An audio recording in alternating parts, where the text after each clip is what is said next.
तो गाइस रो की स्टार्टिंग हमें ड्रू मैकिंटायर के सेगमेंट के साथ देखने को मिलती है। ड्रू मैकिंटायर सीएम पंक के WWE में आने पर शॉट लेते हैं। उसके बाद ड्रू मैकिंटायर लास्ट एपिसोड में सेथ रोलेंस पर किए गए अटैक के बारे में बात करते हैं, जिसके बीच में ही वहाँ पर सेमी जेन आ जाते हैं और इन दोनों के बीच हमें बहस देखने को मिलती है। सेमी जेन यहाँ पर रेसलमेनिया में हुए मेन इवेंट में अपने टैग टीम चैंपियनशिप की भी बात करते हैं। साथ ही सेमी जेन ड्रू मैकिंटायर से कहते हैं कि क्या वो उनकी तरह अपनी फैमिली को प्राउड करा सके हैं।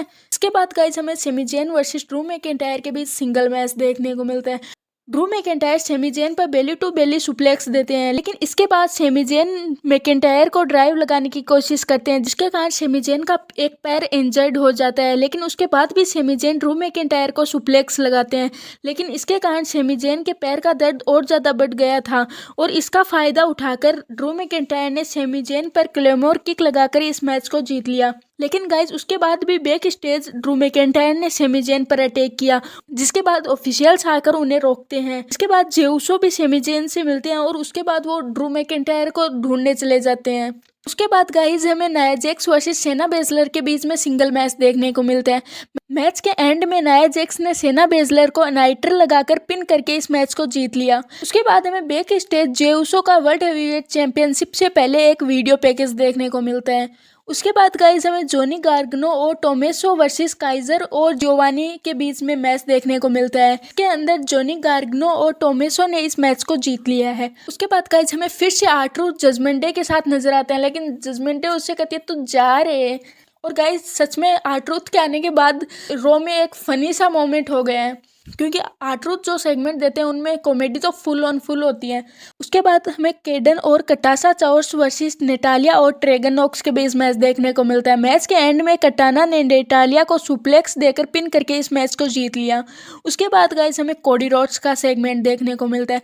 कोडी रोड्स लास्ट एपिसोड में शिंसुके नाकामुरा के फिस्ट फेंकने के बारे में बात करते हैं। कोडी रोड्स बताते हैं कि उनका ध्यान दूसरी चीज़ों की तरफ था, जिस कारण वो नाकामुरा के इन इशारों को नहीं समझ पाए। उसके बाद कोडी रोड्स शिंसुके नाकामुरा से उन पर अटैक करने का रीजन पूछते हैं, जिसके बाद शिंसुके नाकामुरा का वीडियो पैकेज देखने को मिलता है, जहां पर वो अपने करियर की स्टार्टिंग की बात कर रहे थे। लेकिन कोडी रोड्स कहते हैं कि मैं आपकी रिस्पेक्ट नहीं करता। उसके बाद कोडी रोड्स कहते हैं कि तुम प्रूव करके दिखाओ कि वो एक जैसे हैं। उसके बाद गाइज हमें the creed brothers versus JD McDonagh और डोमिनिक मिस्टीरियो के बीच मैच देखने को मिलता है। मैच के एंड में ब्रूस क्रीड ने डोमिनिक को अनाउंसर टेबल पर पटक दिया और जेडी मैकडोना को बूट्स बॉम्ब देकर इस मैच को जीत लिया। उसके बाद गाइज हमें बैक स्टेज एडम पियर्स और सेथ रोलेंस दिखाई देते हैं। एडम पियर्स सेथ रोलेंस से कहते हैं कि अगले हफ्ते वो रो में वो सीएम पंक को लाने की कोशिश करेंगे, जिस पर सेथ रोलेंस कहते हैं कि तुम जिसे बुलाओ, मुझे इससे घंटा फर्क नहीं पड़ता।